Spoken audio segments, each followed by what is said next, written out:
Hello नमस्कार जय हिंद वंदे मातरम साथियों, मैं किशन लाल आप सभी का आपके अपने YouTube channel RJ Kishan education पर एक बार फिर से हार्दिक स्वागत एवं अभिनंदन करता हूं। जैसा कि आप सबको पता है 28 नवंबर स्पेशल तथा जिनका भी 30 जनवरी को होना है एग्जाम, उन सभी विद्यार्थियों के लिए हम शानदार प्रैक्टिस सेशन लेकर आए थे। मैंने कहा था 30 दिनों के अंदर अंदर हम पूरा कोर्स को एक बार रिवीजन करने वाले हैं। प्रैक्टिस सेशन आपके लिए इतने शानदार लग रहे। कल हमने जीके की क्लास की थी, तो जिन्होंने भी कल की जीके की क्लास नहीं दे रखी है मैं आई बटन में उसका लिंक दे दूंगा। ऊपर आप देखोगे आई बटन में आपको लिंक नजर आएगा या फिर आपको लिंक डिस्क्रिप्शन दे दूंगा। और प्ले लिस्ट में मैं कहूंगा आज टीम से कि अलग तैयार कर दे, ताकि हर एक विद्यार्थी जो भी इंडियन आर्मी की तैयारी करे, जिनका भी 28 नवंबर को एग्जाम होने वाला है, वो सारे विद्यार्थी एकदम शानदार तरीके से प्रैक्टिस कर पाए। तो आज हम बात करने वाले जीएस यानी जनरल साइंस की क्लास होगी, जिसमें 50 क्वेश्चनों की हम चर्चा करने वाले। पूरे 50 प्रश्नों का टेस्ट होगा, जिसमें मैं हमेशा कहता हूं 45 क्वेश्चन तो आपके पीछे के पेपरों से उठाए गए हूबहू, और 5% जो नए बन सकते हैं, एक्सपेक्टेड क्वेश्चन बनते हैं, उनके बारे में चर्चा करेंगे। तो बहुत ही शानदार क्लास होने वाली है। और कई सारे विद्यार्थियों का सवाल आ रहा था कल कि सर एग्जाम का पैटर्न चेंज होगा क्या? एग्जाम का पैटर्न चेंज फिर कह देता हूं, टाइम ज्यादा मिलने का मतलब ये नहीं कि एग्जाम का पैटर्न चेंज होगा। ये आप बिल्कुल भी भ्रमित मत होइएगा। आप रेगुलर अपनी तैयारी को बरकरार रखिएगा, तभी आपको ज्यादा से ज्यादा हम बात कर पाते हैं, फायदा मिल पाएगा। नहीं तो आप इधर उधर भटकोगे तो आपको पता है एग्जाम में फिर वही क्वेश्चन आसान आएंगे, वो भी आपको नहीं कर पाओगे। तो एकदम ईमानदारी से अपनी तैयारी को बरकरार रखना है, मैं यही कहना चाहूंगा सभी विद्यार्थियों से। चलिए बिना देर की आज के सेशन की शुरुआत करते हैं। पहला क्वेश्चन आपके सामने लेंगे और सभी को इस 50 प्रश्नों के टेस्ट में 40+ का जवाब देने की कोशिश करना है। और वन लाइनर के फॉर्मेट में आप कन्वर्ट करके कॉपी में भी नोट कर सकते हैं, ताकि रिवीजन करने के लिए पेपर के टाइम में आसान हो जाए। चलिए बिना देर के आज के सेशन की शुरुआत करते हैं। पहला क्वेश्चन आपके सामने आ चुका है। क्या दे रखा है? निम्न में से कौन सी कुलीन धातु है? अब ये क्वेश्चन पेपर में पूछा गया कि कुलीन धातु कौन सी है। अब कुलीन धातु का मतलब होता है नोबेल धातु। कुछ कौन सी धातु की बात करें? नोबेल धातु कह सकते हैं, या शुद्ध भाषा में हिंदी का शब्द होता है उत्कृष्ट, ये भी नोट कर लो। उत्कृष्ट धातु भी कह सकते हैं। क्या कह सकते हैं? उत्कृष्ट धातु कह दो, नोबेल धातु कह दो, या कुलीन धातु कह दो, या फिर बात कर लेते हैं नोबेल मेटल कह सकता है। ये सभी विद्यार्थियों को नोट कर लेना है। इसका मतलब कुलीन धातु कौन सी है? तो आप देखोगे जो कम क्रिया करने वाली धातुएं होती है, जिसमें आपको पता है सोना आता है, चांदी आता है, प्लेटिनम आता है, इस तरह की धातु होती है, वो क्या होती है? कुलीन धातु होती है। तो आप ऑप्शन देखोगे तो आपको सोना दिखाई दे रहा है। सोने का प्रतीक भी याद रखिएगा AU होता है। सोने का प्रतीक क्या होता है? AU होता है। और AG यानी चांदी भी क्या होती है आपको पता है? कुलीन धातु होती है। और प्लेटिनम यानी PT भी क्या होती है आपको पता है? ये उत्कृष्ट धातु होती है। ये सारे के सारे आपको ध्यान रखना है। कई बार उत्कृष्ट गैस का क्वेश्चन आता है और कई बार क्या आता है? धातु का आता है। चलिए दोस्तों आगे बढ़े। अगला क्वेश्चन नंबर बात कर लेते हैं, जो कि 2 नंबर आपके सामने आ चुका है। बहुत ही शानदार क्वेश्चन आपको दे रखा है। प्रकाश संश्लेषण की प्रक्रिया में पौधों द्वारा निम्न में से किस गैस का प्रयोग किया जाता है? अब प्रयोग किया जाता है, इसका मतलब पौधों द्वारा जो प्रकाश संश्लेषण में कौन सी गैस का प्रयोग किया जाता है? जल्दी से सभी विद्यार्थी लाइव चैट में जवाब देने की कोशिश करेगा। तो आपको पता होगा बिल्कुल जो ऑप्शन नंबर बी की तरफ जा रहे, कार्बन डाइऑक्साइड, बिल्कुल उनका उत्तर सी है। कार्बन डाइऑक्साइड को CO2 कहते हैं, ये आपको पता होगा। अब बात कर लेते हैं पौधों के द्वारा प्रकाश संश्लेषण के दौरान वापस कौन सी गैस छोड़ी जाती है? तो ऑक्सीजन गैस छोड़ी जाती है। ये भी सभी विद्यार्थियों को पता होना चाहिए, कई बार पेपरों में पूछा गया क्वेश्चन है। चलिए दोस्तों आगे बढ़े। अगला क्वेश्चन नंबर बात कर लेते हैं, जो कि 3 नंबर आपके सामने आ चुका है। निम्न में से कौन सी हम बात कर लेते हैं धातु तरल है? तरल का मतलब बात कर लेते हैं, तरल के अंदर तो आपको पता है, तो हम बात कर लेते हैं द्रव, और गैस को क्या कहते हैं? तरल कहते हैं। तो वैसे तरल का मतलब कौन सी धातु जो तरल, यानी हम बात कर लेते हैं द्रव की बात करें, गैस की बात नहीं करें। किसकी बात करें? द्रव की बात करें। तो ये नोट कर सकते हैं, ऐसी कौन सी धातु है जो तरल अवस्था यानी हम बात कर लेते हैं द्रव अवस्था में पाई जाने वाली धातु है? तो बिल्कुल जल्दी से बताने की कोशिश करेगा। तरल के अंदर आपको पता है द्रव भी आती है और गैस भी आती है, ध्यान रखिएगा। लेकिन गैस के माध्यम में कोई धातु नहीं पाई जाती, ये आपको पता होना चाहिए। इसका मतलब किसकी बात करें? द्रव अवस्था में पाई जाने वाली धातु की बात करें। यानी तरल का मतलब होता है जो बहता है, तो बहता गैस भी है, और अब बात कर लेते हैं द्रव भी बहता है। तो इसका मतलब बिल्कुल जो ऑप्शन नंबर बी की तरफ जा रहे पारा। और पारे का प्रतीक याद रखिएगा क्या होता है? Hg होता है। पारे को मरकरी भी कहते हैं। ये सभी विद्यार्थियों को नोट कर लेना है। चलिए दोस्तों आगे बढ़े।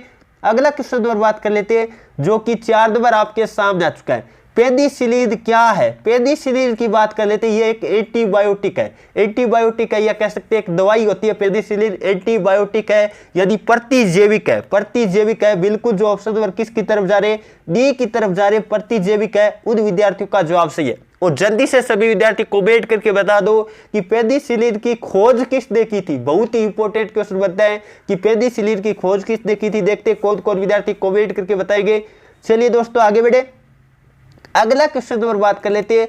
5 नंबर आपके सामने आ चुका है। निम्न में से कौन सा सबसे कठोर पदार्थ है? सबसे कठोर पदार्थ की बात करें, यदि प्रकृति में सबसे कठोर पदार्थ कौन सा होता है, तो आपको पता होगा कार्बन का एक अपरूप होता है हीरा। कौन सा? कार्बन का अपरूप होता है हीरा। तो बिल्कुल जो ऑप्शन नंबर सी की तरफ जा रहे, हीरा, बिल्कुल उनका उत्तर सही है। और कार्बन के आपको पता होगा 3 अपरूप होते हैं, हीरा, ग्रेफाइट और फ्लोरीन। अब बात कर लेते हैं, हीरा आपको पता है कार्बन का सबसे शुद्ध अपरूप होता है, यह भी सभी विद्यार्थियों को नोट कर लेना है। चलिए दोस्तों आगे बढ़े, अगला क्वेश्चन नंबर बात कर लेते हैं। 6 नंबर आपके सामने है। क्या दे रखा है? सूर्य की किरणों में कितने रंग होते हैं? सूर्य की किरणों में आप सबको पता होगा 7 वर्ण होते हैं, 7 रंग होते हैं, 7 कलर होते हैं। तो बिल्कुल जो ऑप्शन नंबर किसकी तरफ जा रहे हैं, डी की तरफ जा रहे हैं, उन विद्यार्थियों का जवाब सही है। चलिए दोस्तों आगे बढ़े, अगला क्वेश्चन नंबर बात कर लेते हैं, जो कि 7 नंबर आपके सामने आ चुका है। बहुत ही शानदार क्वेश्चन आपको दे रखा है।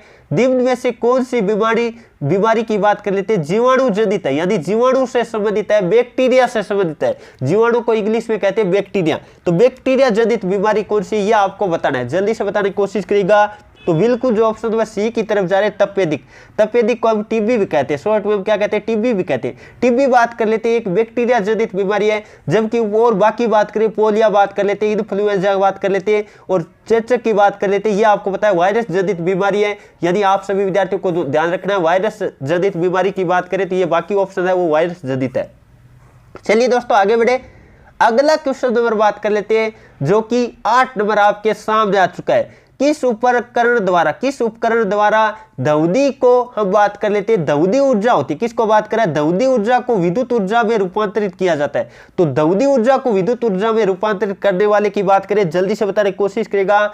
यह आता है माइक्रोफोन। कौन होता है? माइक्रोफोन, जिसे शॉर्ट में हम कहते हैं माइक। क्या कहते हैं? माइक आपको पता है, जैसे माइक के अंदर बोलते हैं तो माइक आपको पता है क्या करता है, जो हमारी दाऊदी ऊर्जा होती है, हम दाऊदी के रूप में बोलते हैं, और उसको हम बात कर लेते हैं विद्युतीय सिग्नल में क्या कर देता है, कन्वर्ट कर देता है। और विद्युतीय सिग्नल को वापस दाऊदी ऊर्जा में कौन चेंज करता है, यह बात करें तो यह लाउड स्पीकर होता है। जैसे आपको पता है, यदि हम कोई माइक के अंदर बोलते हैं तो माइक के अंदर क्या होता है, तार के माध्यम से वो क्या जाता है, लाउड स्पीकर के पास विद्युत ऊर्जा के रूप में जाता है, और लाउड स्पीकर वापस दाऊदी ऊर्जा में कन्वर्ट कर देता है। यह सभी विद्यार्थियों को पता होना चाहिए। चलिए दोस्तों आगे बढ़े, अगला क्वेश्चन नंबर बात कर लेते हैं, जो कि 2 नंबर आपके सामने आ चुका है। विद्युत धारा को मापने का उपकरण कौन सा है? विद्युत धारा को मापने के लिए काम में लिया जाने वाला उपकरण कौन सा है? तो आपको पता होगा, आप काफी सारे विद्यार्थी एम्पियर कर देंगे। ये तो मात्रक है। ये तो विद्युत धारा का क्या है, मात्रक का मतलब यूनिट है। मात्रक का मतलब क्या है, इसकी यूनिट है। आपको यूनिट नहीं पूछा, उसको मापने का उपकरण पूछा गया। अब कई सारे विद्यार्थी क्वेश्चन गलत करके आ जाते हैं।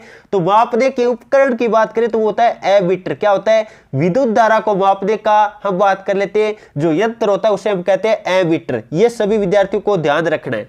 चलिए दोस्तों आगे बढ़े, अगला क्वेश्चन नंबर बात कर लेते हैं, जो कि 10 नंबर आपके सामने आ चुका है। खाने के नमक का सूत्र है। खाने के नमक का, यानी साधारण नमक का सूत्र आपको बताना है। जल्दी से बताने की कोशिश करिएगा, जिसे हम कहते हैं सोडियम क्लोराइड। क्या कहते हैं? सोडियम क्लोराइड कहते हैं। तो बिल्कुल जो ऑप्शन नंबर ए की तरफ जा रहे हैं NaCl, उन विद्यार्थियों का जवाब सही है। साधारण नमक का सूत्र होता है NaCl, यानी सोडियम क्लोराइड इसका रासायनिक नाम होता है। चलिए दोस्तों आगे बढ़े, अगला क्वेश्चन नंबर बात कर लेते हैं, जो कि 11 नंबर आपके सामने आ चुका है। निम्नलिखित में से कौन सा अर्धचालक है? अर्धचालक का मतलब, अर्धचालक कौन से होते हैं? आपको पता है, जो उप धातुएं होती है। कौन सी उप धातु की बात करें? जिनमें धातु और अधातु दोनों का गुण पाया जाता है, वो कहलाते हैं उप धातु। क्या कहलाते हैं? उप धातु कहलाते हैं। तो उप धातु की बात करें, वो क्या होते हैं? अर्धचालक होते हैं। आपको पता होगा, धातुएं सामान्यतः विद्युत की क्या होती है? सुचालक होती है, और अधातु क्या होती है? कुचालक होती है। जबकि अर्धचालक होती है वो अर्धचालक होती है। यदि उप धातु की बात करें तो वो अर्धचालक होती है। तो जल्दी से देखिएगा, बिल्कुल जो ऑप्शन नंबर बी की तरफ जा रहे हैं, जर्मेनियम, बिल्कुल का उत्तर सी। जर्मेनियम की बात कर लेते हैं, क्या है? उप धातु है। और उप धातु क्या होती है? विद्युत की अर्धचालक होती है। यह सभी विद्यार्थियों को नोट कर लेना है। चलिए दोस्तों आगे बढ़े, अगला क्वेश्चन नंबर बात कर लेते हैं, जो कि 12 नंबर आपके सामने आ चुका है। निम्न में से कौन से अधिक ताप है, यानी किस में अधिक ताप है, आपको ऑप्शन के अनुसार बताना है कि किस में अधिक ताप है। तो आप देखोगे बर्फ तो आपको पता है ठंडी होती है, ताप नहीं कह सकते। उबलता पानी बिल्कुल ताप होता जरूर है। भाप बिल्कुल भाप में सर्वाधिक होता है, ये गर्म पानी, इसका मतलब सर्वाधिक किस में हुआ, भाप में हुआ। और याद रखिएगा भाप कई बार क्वेश्चन ऐसे आता है कि जैसे आपको पता है उबलते पानी की तुलना में भाप से हाथ क्या होता है, तेजी से जलता है, कारण क्या है, तो इसकी गुप्त ऊष्मा क्या होती है, सर्वाधिक होती है। याद रखिएगा गुप्त ऊष्मा, इसकी गुप्त ऊष्मा की बात करें तो क्या होती है, गुप्त ऊष्मा इसकी सर्वाधिक होती है। इसी कारण आपको पता है भाप क्या होती है, गर्म होती है। ये सभी विद्यार्थियों को नोट कर लेना है। चलिए दोस्तों आगे बढ़े, क्योंकि इसके कण होते हैं जो आपको पता है। यदि मैं बात करूं ठोस, द्रव और गैस, तो गैस में आपको पता है कण होते हैं वो तेजी से गति करते हैं, और तेजी से गति करते हैं इसका मतलब भाप क्या होगा, भाप के अंदर यदि वो बात कर लेते हैं गैस ये अवस्था में होगी तो कण तेजी से गति करेंगे तो गर्म कण होंगे और हमारे जो अंगुली के अंदर से निकल जाएंगे। इस कारण आपको पता है भाप से हाथ क्या जलता है, तेजी से जलता है। चलिए दोस्तों आगे बढ़े, अगला क्वेश्चन नंबर बात कर लेते हैं जो कि 13 नंबर आपके सामने आ चुका है। प्लास्टिक किस प्रकार का पदार्थ है, प्लास्टिक किस प्रकार का पदार्थ है, ये पेपर में जो क्वेश्चन पूछा गया। अब कई सारे विद्यार्थी यहाँ कंफ्यूज हो जाते हैं, सर संश्लेषित और बात कर लेते हैं कृत्रिम, ये तो एक ही बात होती है, बिल्कुल ये एक ही बात होती है, संश्लेषित कह सकते हैं या कृत्रिम। अब ये आरबी के पेपर में पीछे पूछा गया था। अब कई सारे विद्यार्थी यहाँ कंफ्यूज हो गए थे, अब दोनों ऑप्शन में दे दिया तो आपको क्या करना पड़ेगा, वैसे देखें दोनों सही है लेकिन ज्यादा आप क्या करोगे, संश्लेषित करोगे। देखो संश्लेषित और अब बात कर लेते हैं, दोनों में अंतर कितना है। कृत्रिम का मतलब तो हो गया पूर्णतः कृत्रिम यानी मानव द्वारा बनाया गया, और संश्लेषित का मतलब होता है प्राकृतिक चीजों को कुछ हम बात कर लेते हैं कृत्रिम रूप में डाल देना, क्या कहलाता है, संश्लेषित कहलाता है। इतना थोड़ा सा अंतर होता है तो आपको करना पड़ेगा संश्लेषित, बाकी कृत्रिम भी सही होता है। कई बार आपको पता है संश्लेषित ऑप्शन में नहीं देता है, कृत्रिम करना पड़ता है। और प्लास्टिक की बात कर लेते हैं, क्या होता है, एक तरह का बहुलक होता है, नोट कर लो भाई, प्लास्टिक एक तरह का क्या है, बहुलक है। ये भी कई बार पेपर में आ जाता है, प्लास्टिक एक तरह का क्या है, बहुलक है, पॉलीमर है। ये सभी विद्यार्थी नोट कर सकते हैं। चलिए दोस्तों आगे बढ़े, अगला क्वेश्चन नंबर बात कर लेते हैं जो कि 14 नंबर आपके सामने आ चुका है। प्रत्येक परमाणु में, क्वेश्चन आपको दे रखा है, प्रत्येक परमाणु में कितने प्रकार के आवेशित कण होते हैं। परमाणु में कुल कण की बात करें, कुल कण की बात करें, सबको पता है कुल कण कितने होते हैं, 3 होते हैं। कुल कण की बात करें तो 3 होते हैं, कितने होते हैं, 3 होते हैं। लेकिन यदि आवेशित कण की बात करें तो 2 ही होते हैं। कौन होते हैं, 2 ही होते हैं। आपको पता है प्रोटॉन और क्या होते हैं, इलेक्ट्रॉन होते हैं। प्रोटॉन में प्लस आवेश होता है और इलेक्ट्रॉन पे नेगेटिव आवेश होता है, ये सभी विद्यार्थियों को पता होना चाहिए। और न्यूट्रॉन की बात करें तो उदासीन होता है। न्यूट्रॉन क्या होता है, उदासीन होता है। इसका मतलब आवेशित कण की बात करें तो कितने होते हैं, 2 ही होते हैं। ध्यान रखिएगा, कई बार ऐसे भी पेपर में क्वेश्चन आ चुका है कि परमाणु में कुल कितने कण होते हैं, तो कुल कण की बात करें 3 करना है, आवेशित की बात करें 2 ही करना है। चलिए दोस्तों आगे बढ़े, अगला क्वेश्चन नंबर बात कर लेते हैं। 15 नंबर आपके सामने आ चुका है। गठिया से संबंधित बीमारी है। गठिया की बात कर लेते हैं, ये आपको पता है जोड़ों से संबंधित बीमारी है। किससे संबंधित बीमारी है, जोड़ों से संबंधित बीमारी। अब आपको पता है जोड़ों से ऑप्शन नहीं दे रखा, इसका मतलब आपको पता है जोड़ कहां होते हैं, हड्डियों में होते हैं। जोड़ कहां होते हैं, हड्डियों में होते हैं। इसका मतलब बिल्कुल जो ऑप्शन नंबर बी की तरफ जा रहे हैं, हड्डियों से संबंधित बीमारी है, बिल्कुल उन विद्यार्थियों का जवाब सही है।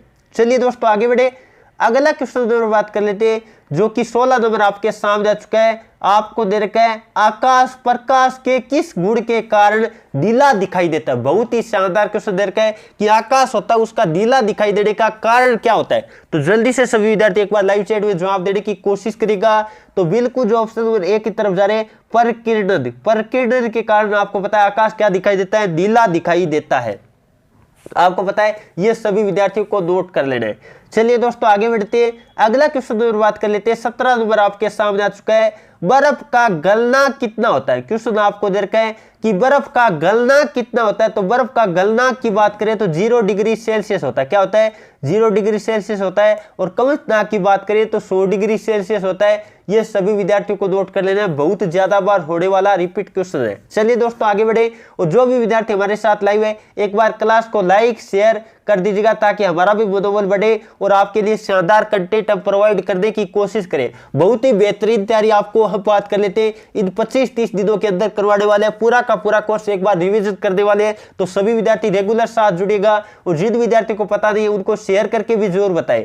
अगला क्वेश्चन नंबर 18 आपके सामने है, संतरे में विटामिन होता है। संतरे बात कर लेते हैं, जो भी जितने भी खट्टे फल होते हैं, संतरे हो गए, आंवला हो गया, जो भी खट्टे फल होते हैं उनमें विटामिन कौन सा पाया जाता है, जल्दी से बताने की कोशिश करिएगा। विटामिन सी पाया जाता है। कौन सा पाया जाता है? विटामिन सी प्रचुर मात्रा में पाया जाता है। तो बिल्कुल जो ऑप्शन नंबर सी की तरफ जा रहे, सॉरी विटामिन सी बताना आपको, सी देखिएगा कौन से में, तो बिल्कुल जो ऑप्शन नंबर बी की तरफ जा रहे विटामिन सी, उन विद्यार्थियों का जवाब सही है। चलिए दोस्तों आगे बढ़े, अगला क्वेश्चन नंबर बात कर लेते हैं, जो कि 19 नंबर आपके सामने आ चुका है।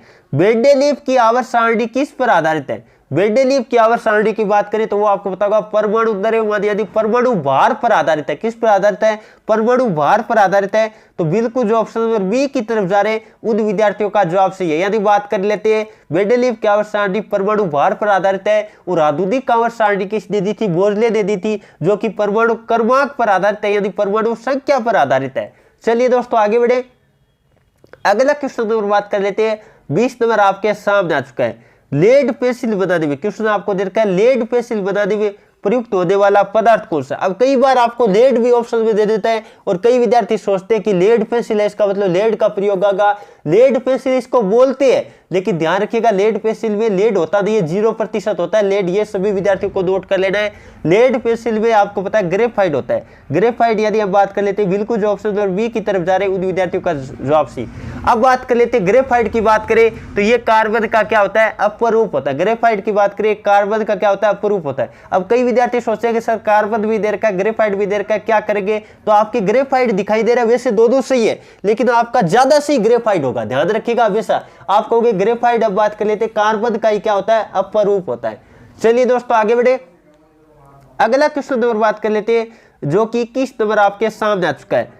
मनुष्य के शरीर में हम बात कर लेते हैं, किस अंग में क्या होता है? रक्त शुद्ध होता है। अब रक्त शुद्ध होता है, इसका मतलब किसकी बात कर रहे हैं? शुद्धिकरण की बात करें। ध्यान रखिएगा, मैं 2-3 शब्द आपको दूंगा, शुद्धिकरण की बात करें। और एक कहता है रक्त शुद्ध कहां पाया जाता है, बात अलग अलग है दोनों। शुद्धिकरण की बात करें, रक्त का शुद्धिकरण कहां होता है? इस क्वेश्चन में आपको पूछा गया कि रक्त का शुद्धिकरण कहां होता है, तो रक्त का शुद्धिकरण आपको पता होगा गुर्दे में होता है। तो बिल्कुल जो ऑप्शन नंबर बी की तरफ जा रहे हैं उन विद्यार्थियों का जवाब सही है। और यदि बात करें शुद्ध रक्त कहां पाया जाता है, तो आपको पता होगा फेफड़े में पाया जाता है। शुद्ध रक्त की बात करें तो कहां पाया जाता है? फेफड़े में पाया जाता है। चलिए दोस्तों आगे बढ़े, अगला क्वेश्चन नंबर बात कर लेते हैं, जो कि आपके सामने लेते हैं। जल्दी से सभी विद्यार्थी अगले क्वेश्चन का जवाब देने की कोशिश करना है। अगला क्वेश्चन नंबर बात कर लेते हैं, जो कि 22 नंबर आपके सामने आ चुका है। क्या दे रखा है? आकाशीय पिंडों को देखने के लिए, क्वेश्चन आपको दे रखा है, आकाशीय पिंडों को देखने के लिए किस उपकरण का प्रयोग किया जाता है? तो आकाशीय पिंड की बात करें, जो भी दूर स्थित वस्तुओं को देखने के लिए दूरदर्शी यानी बात कर लेते हैं टेलीस्कोप का उपयोग किया जाता है। तो बिल्कुल जो ऑप्शन नंबर ए की तरफ जा रहे उन विद्यार्थियों का जवाब सही है। चलिए दोस्तों आगे बढ़े, अगला क्वेश्चन नंबर बात कर लेते हैं, जो कि आपके सामने आ चुका है 23 नंबर। क्वेश्चन बहुत ही शानदार दे रखा है कि निम्न में से कौन सी धातु को लोहे के साथ अब बात कर लेते हैं प्रयोग करने से स्टेनलेस स्टील बनता है? तो स्टेनलेस स्टील आपको पता है एक तरह का क्या है? मिश्र धातु है। क्या मिश्र धातु है? और इसमें कौन कौन सी धातुएं पाई जाती है आपको पता होगा? इसमें लोहा पाया जाता है, यानी एफ ही पाया जाता है। कौन सा पाया जाता है? एफ ही पाया जाता है। क्रोमियम पाया जाता है। कौन सा पाया जाता है? हम बात कर लेते हैं क्रोमियम पाया जाता है। और कौन कौन सी पाया जाता है? जल्दी से कमेंट करके बता दो। निकल पाया जाता है। और यदि बात करूं तो एक कार्बन भी पाया जाता है, इसमें कार्बन भी पाया जाता है। यह सभी विद्यार्थियों को पता होना चाहिए। तो अब आप ऑप्शन के अनुसार देखोगे तो आपको क्रोमियम दिखाई दे रहा है। तो बिल्कुल जो ऑप्शन नंबर बी की तरफ जा रहे हैं उन विद्यार्थियों का जवाब सही है। यदि मैं बात करूं, यदि स्टेनलेस स्टील में बात करें, आपको किस तरह से दे रखा था कि लोहे के साथ अन्य धातु कौन सी प्रयोग होती है? तो निकल भी धातु होती है। और यदि मैं क्रोमियम की बात करूं तो ये दोनों धातु होती है। तो आपको ऑप्शन में क्रोमियम दे रखा है। कार्बन की बात करें तो एक है धातु है। ठीक है, ये सभी विद्यार्थी नोट कर सकते हैं। चलिए दोस्तों आगे बढ़े, अगला क्वेश्चन नंबर बात कर लेते हैं, जो कि 24 नंबर आपके सामने आ चुका है। राइनो वायरस की बात कर लेते हैं। राइनो वायरस की वजह से बनता है। यदि बात कर लेते हैं राइनो वायरस की वायरस होता है, उसकी वजह से क्या बनता है? जुकाम बन सकता है, सिर दर्द बन सकता है, कफ बन सकता है, या घुटनों में दर्द हो सकता है। तो क्या हो सकता है आपको पता है? आम जुकाम होती है, सामान्य जुकाम होती है, वो आपको पता है राइनो वायरस की वजह से होती है। तो बिल्कुल जो ऑप्शन नंबर ए की तरफ जा रहे उन विद्यार्थियों का जवाब सही है। चलिए दोस्तों आगे बढ़े, अगला क्वेश्चन नंबर बात कर लेते हैं, जो कि 25 नंबर आपके सामने आ चुका है। क्या दे रखा है? रक्त में उपस्थित हीमोग्लोबिन होता है। पहले बात कर लेते हैं हीमोग्लोबिन के कारण आपको पता है रक्त का रंग क्या पाया जाता है? लाल पाया जाता है। अब बात कर लेते हैं हीमोग्लोबिन में मुख्य धातु कौन सी पाई जाती है? वही क्वेश्चन आपको कर रहा है कि रक्त में उपस्थित हीमोग्लोबिन किस जटिल से संपन्न होता है। किस जटिल का मतलब आपको यहाँ ऑप्शन के अनुसार धातु दिखाई दे रही है, इसका मतलब बिल्कुल जल्दी से बताने की कोशिश करेगा। तो हीमोग्लोबिन में मुख्यतः लोहा पाया जाता है, तो बिल्कुल आयरन पाया जाता है। जो ऑप्शन नंबर ए की तरफ जा रहे हैं उन विद्यार्थियों का जवाब सही है। चलिए दोस्तों आगे बढ़े, अगला क्वेश्चन नंबर बात कर लेते हैं जो कि 26 नंबर आपके सामने आ चुका है। किस विटामिन से हड्डियों को मजबूती मिलती है? हड्डियों की मजबूती की बात करें किस विटामिन से मिलती है, जल्दी से बताने की कोशिश करेगा। तो आपको बताऊंगा हड्डियों से संबंधित बीमारी होती है रिकेटस। कौन सी बीमारी होती है? रिकेटस बीमारी होती है। वो आपको पता है विटामिन डी की कमी से होती है। विटामिन डी की कमी से होती है, इसका मतलब हड्डियों को मजबूती प्रदान करने वाला विटामिन कौन सा होता है? तो विटामिन डी होता है। तो बिल्कुल जो ऑप्शन नंबर सी की तरफ जा रहे हैं विटामिन डी, उन विद्यार्थियों का जवाब सही है। अब बात कर लेते हैं, कई सारे इंपॉर्टेंट क्वेश्चन बनते हैं कि विटामिन डी होता है वो आपको पता है सूर्य के प्रकाश के माध्यम से क्या होता है? संश्लेषित होता है। ये सभी विद्यार्थियों को पता होना चाहिए। चलिए दोस्तों आगे बढ़े, अगला क्वेश्चन नंबर बात कर लेते हैं जो कि आपके सामने आ चुका है 27 नंबर।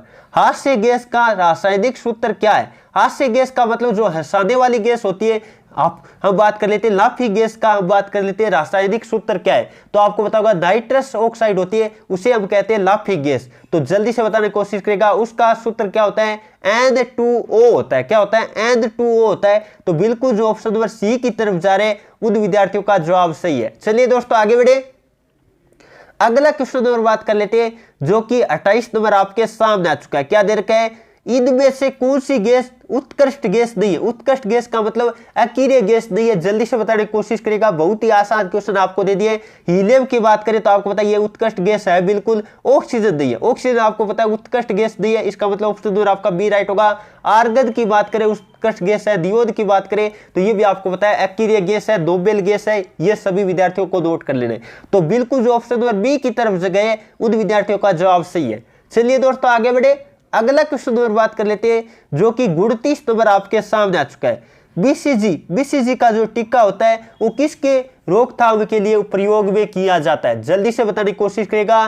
तो वो टीबी के उपचार में, किसके उपचार में किया जाता है? टीबी के उपचार में आपको पता होगा बीसीजी का क्या लगाया जाता है? टीका लगाया जाता है। इसका मतलब आप ऑप्शन देखोगे, ऑप्शन में जो ए की तरफ जा रहे हैं तपेदिक, टीबी को क्या कहते हैं? तपेदिक कहते हैं। तो बिल्कुल जो ऑप्शन नंबर ए की तरफ जा रहे हैं उन विद्यार्थियों का जवाब सही है। और डेंगू जल्दी से बताइएगा कॉमेंट करके कि डेंगू होता है जो आपको पता है कौन से मच्छर के काटने से होता है? जल्दी से कॉमेंट करके बताएगा, देखते हैं कौन कौन विद्यार्थी इसका सही जवाब दे पाएंगे।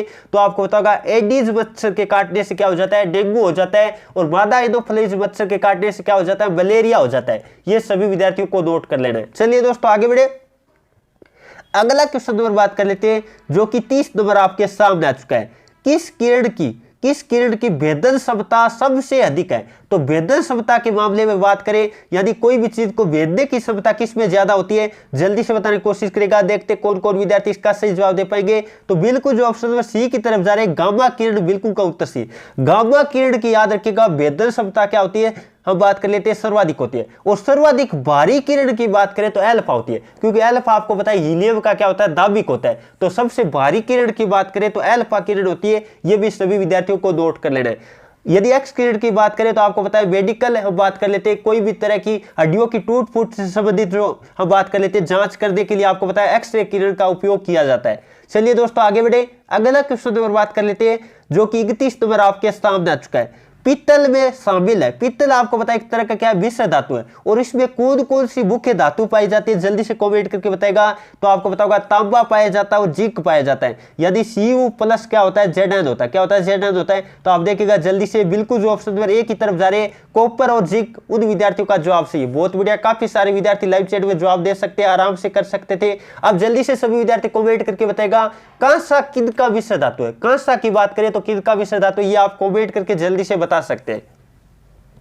चलिए दोस्तों आगे बढ़े, अगला क्वेश्चन नंबर बात कर लेते हैं जो कि 32 नंबर आपके सामने आ चुका है। निम्न में से कौन, हम बात कर लेते हैं, बायोगैस का मुख्य घटक है। बायोगैस के मुख्य घटक की बात करें, जल्दी से कमेंट करके बताएगा। बायोगैस या गोबर गैस कह सकते हैं। जिसके मुख्य घटक की बात करें तो मीथेन होता है, बिल्कुल जो ऑप्शन नंबर ए की तरफ जा रहे हैं। और मीथेन का सूत्र याद रखिएगा CH4 होता है, और इसे मार्स गैस भी कहते हैं। क्या कहते हैं? इसे मार्स गैस भी कहते हैं। ये सभी विद्यार्थी नोट कर सकते हैं। चलिए दोस्तों आगे बढ़े, अगला क्वेश्चन नंबर बात कर लेते हैं, जो कि 33 नंबर आपके सामने आ चुका है। बहुत ही शानदार क्वेश्चन आपको दे रखा है। एम्पियर सेकंड किसका मात्रक है? एम्पियर सेकंड किसका मात्रक है? जल्दी से कमेंट करके बताएगा। तो एम्पियर सेकंड का मतलब क्या हुआ? विद्युत धारा। अब बात कर लेते क्या हुआ? IT हुआ। और IT आपको पता है Q बराबर क्या होता है? IT होता है। तो इसका मतलब आवेश का है। किसका मात्रक है? जल्दी से देखिएगा, आवेश का मात्रक। तो बिल्कुल जो ऑप्शन नंबर बी की तरफ जा रहे हैं, बिल्कुल उन विद्यार्थियों का जवाब सही है, क्योंकि Q बराबर IT होता है। और इसे ही हम क्या कहते हैं, हम बात कर लेते हैं एम्पियर सेकंड को हम क्या कहते हैं? कूलॉम्ब कहते हैं। क्या कहते हैं? कूलॉम्ब कहते हैं। यदि बात करें एम्पियर सेकंड को क्या कहते हैं? कूलॉम्ब कहते हैं। तो बिल्कुल जो विद्यार्थी ऑप्शन नंबर बी की तरफ जा रहे हैं, उन विद्यार्थियों का जवाब सही है। चलिए दोस्तों आगे बढ़े, अगला क्वेश्चन नंबर बात कर लेते हैं, जो कि 34 नंबर आपके सामने आ चुका है। लाल रक्त कोशिका, क्वेश्चन आपको दे रखा है, लाल रक्त कोशिका में उत्पादित होती है, यानी लाल रक्त कोशिका किस में उत्पादित होती है? जल्दी से बताने की कोशिश करेगा। अब ये क्वेश्चन एग्जाम में पूछा गया था। अब कई सारे विद्यार्थी इसमें क्या हो जाते हैं? कंफ्यूज हो जाते हैं। तो जल्दी से बताने की कोशिश करेगा, देखते कौन कौन विद्यार्थी इसका सही जवाब दे पाएंगे। तो ये आपको पता है बोन मेरो में पाई जाती है। कहां पाई जाती है? बोन मेरो में पाई जाती है। जल्दी से सभी विद्यार्थी नोट कर लो, बोन मेरो में पाई जाती है। अब बात कर लेते हैं, सर आप दिखाई नहीं दे रहा बोन मेरो, तो ऑप्शन या कह सकते हैं अस्थि मज्जा। क्या कह सकते हैं? अस्थि मज्जा कह सकते हैं। अब अस्थि मज्जा या बोन मेरो का मतलब क्या होता है? जल्दी से सभी विद्यार्थी नोट कीजिएगा, बहुत ही इंपॉर्टेंट क्वेश्चन आपको दे रखा है। तो हड्डियों का सार तत्व है, हड्डियों का सार तत्व होता है, या कह सकते हैं हिंदी में कहे अस्थि मज्जा कह सकते हैं, या अंग्रेजी में कहे तो बोन मेरो कह सकते हैं। तो बिल्कुल जो विद्यार्थी ऑप्शन नंबर ए की तरफ जा रहे हैं, उन विद्यार्थियों का जवाब सही है। चलिए दोस्तों आगे बढ़े, अगला क्वेश्चन नंबर बात कर लेते हैं, जो कि 35 नंबर आपके सामने आ चुका है।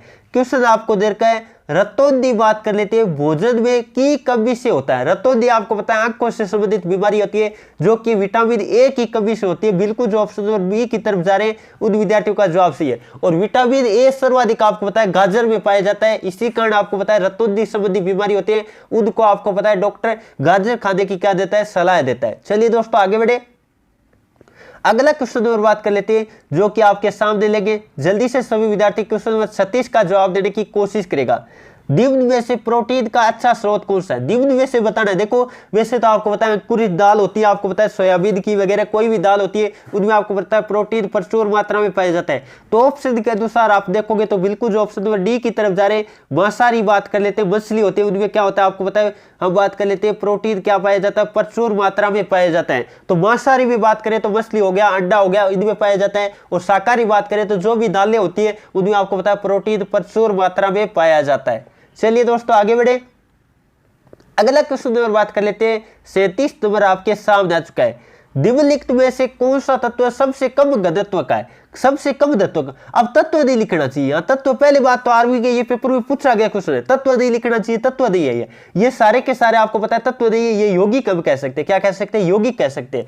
तत्व ये नहीं है भी, तो इसका मतलब आपको बताना है कि निम्न में से कौन सा कम घनत्व का पदार्थ है। पदार्थ भी लिख सकते हैं, बिल्कुल कम घनत्व का पदार्थ बताना है। तो सर्वाधिक घनत्व की बात करें ऑप्शन के अनुसार, ज्यादा बताए तो पारा है, ज्यादा बताए तो क्या करना पड़ेगा? पारा करना पड़ेगा। सर्वाधिक घनत्व की बात करें ऑप्शन के अनुसार तो पारा है, और कम बताना इसका मतलब पेट्रोल होगा। तो बिल्कुल जो ऑप्शन नंबर किसकी तरफ जा रहे हैं? बी की तरफ जा रहे हैं, उन विद्यार्थियों का जवाब सही है। और यदि मैं बात करूं, हम बात कर लेते हैं सबसे कम घनत्व की बात करें, पेट्रोल होगा, 2 नंबर पे ताजा पानी होगा, और 3 नंबर पे होगा खारा पानी, और 4 नंबर पे होगा हम बात कर लेते हैं पारा। सबसे ज्यादा की बात करें पारा होगा। तो ये सभी विद्यार्थी नोट कर सकते हैं। अब कई सारे विद्यार्थियों के दिमाग में सवाल आ रहा है, सर डीजल और दे दे ऑप्शन में, पेट्रोल भी दे दे, तब भी पेट्रोल ही करना पड़ेगा। डीजल का थोड़ा सा पेट्रोल से घनत्व क्या होता है? ज्यादा होता है। फिर उसके बाद पानी का होता है, सादा पानी का, और उसके बाद नमकीन पानी का होता है, यानी खारे पानी का होता है। ये सभी विद्यार्थी नोट कर सकते हैं।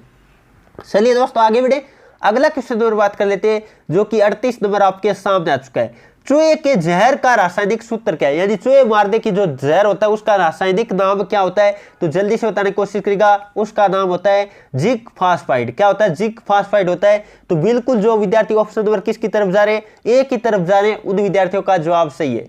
चलिए दोस्तों आगे बढ़े, अगला क्वेश्चन नंबर बात कर लेते हैं, 39 नंबर आपके सामने आ चुका है। वायु में सबसे अधिक मात्रा में पाए जाने वाली गैस कौन सी? तो वातावरण में आपको पता है सर्वाधिक गैस की बात करें तो नाइट्रोजन गैस पाई जाती है, वायुमंडल में लगभग 78% पाई जाती है। कितने प्रतिशत? 78। और 2 नंबर पे बात करें तो ऑक्सीजन होती है जो कि आपको पता है लगभग 21% पाई जाती है। ये सभी विद्यार्थी नोट कर सकते हैं, कई बार पेपरों में रिपीट होने वाला क्वेश्चन है। चलिए दोस्तों आगे बढ़े, अगला क्वेश्चन नंबर बात कर लेते हैं जो कि 40 नंबर आपके सामने आ चुका है। निम्न में से कौन सा दृष्टि भ्रम है? दृष्टि भ्रम आपको बताना है। दृष्टि भ्रम का मतलब आप जल्दी से बताने की कोशिश करेगा, वर्ग तृष्णा। वर्ग तृष्णा की बात कर लेते हैं, ये एक तरह का क्या है? दृष्टि भ्रम है। तो बिल्कुल जो ऑप्शन नंबर ए की तरफ जा रहे हैं उन विद्यार्थियों का जवाब सही है। वर्ग तृष्णा को मरीचिका भी कहते हैं, कई बार क्या कह देते हैं? मरीचिका भी कह देते हैं। तो सभी विद्यार्थी नोट कर सकते हैं, कई बार मरीचिका भी ऑप्शन आपको दे सकता है। आपको पता होगा ये किसके कारण होता है? पूर्ण आंतरिक परावर्तन के कारण होता है। किसके कारण होता है? पूर्ण आंतरिक परावर्तन के कारण होता है। हीरे की चमक होती है वो भी पूर्ण आंतरिक परावर्तन के कारण होती है। ये सभी विद्यार्थी नोट कर सकते हैं। चलिए दोस्तों आगे बढ़े, अगला क्वेश्चन नंबर बात कर लेते हैं। 41 नंबर आपके सामने आ चुका है। शरीर की क्वेश्चन क्या दे रखा है? शरीर की सबसे मजबूत मांसपेशी कौन सी है? सबसे मजबूत की बात करें तो जबड़े की होती है, और सबसे बड़ी की बात करें तो जांघ की होती है।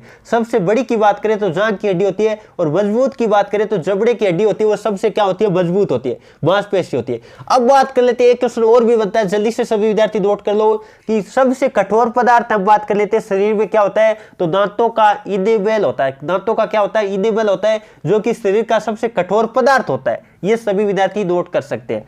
चलिए दोस्तों आगे बढ़े, अगला क्वेश्चन नंबर बात कर लेते हैं। 42 नंबर आपके सामने आ चुका है। सूर्य के प्रकाश के साथ 7 रंगों का बात कर लेते हैं, परिवर्णी शब्द क्या है? तो आपको पता होगा 7 रंगों का क्रम क्या होता है? तो विबग्योर होता है। क्या होता है? विबग्योर होता है। तो बिल्कुल जो विद्यार्थी ऑप्शन नंबर ए की तरफ जा रहे हैं विबग्योर, बिल्कुल उन विद्यार्थियों का जवाब सही है।